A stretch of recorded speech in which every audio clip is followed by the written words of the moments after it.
สาธุโมทนาสาธุบุญนำกันเด้อมื้อนี้บ่ได้ซ่อนตัดเครื่องเนาะเพราะว่าอยู่ข้างบ้านเขาเจ้าเฮ็ดเพนก็เลยว่า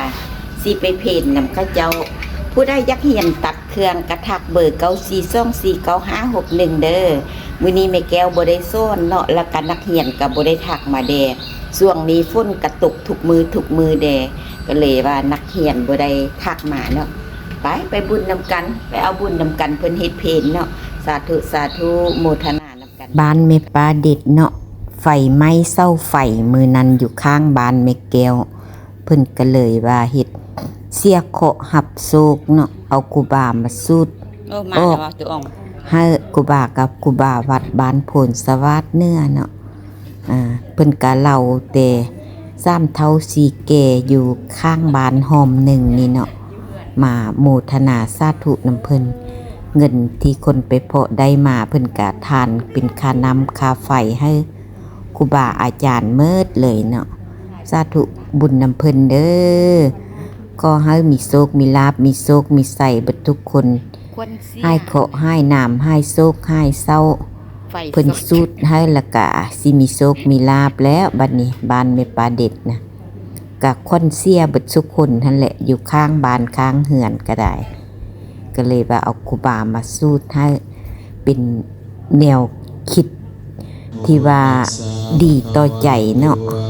เฮาเฮ็ดแล้วเฮาก็สบายใจเฮาก็ดีต่อใจสาธุโมทนานำกันเด้อเบิดสุขผู้สุขคน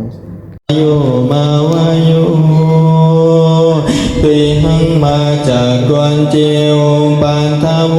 ยังตาสัมพันธนานิปุณนาทันนานิปุณนาคัสสะทะเลเบาเงินคำสวดเลื่อนลายก็จงดู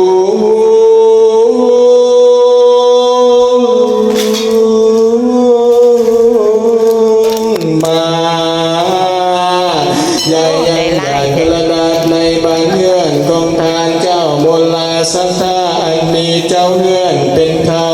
ยจากทั้งกว่ายาให้ผูกกันยาสุขโอยสยบังคะเลปะลาสิตาบัลลังเกสิเสบัตาเยตังพรหมจาริสวปตากินังกายกรรมังวาจากรรมังปตากินังอากินังมโนกรรมังปณิทิเตปทักขินาป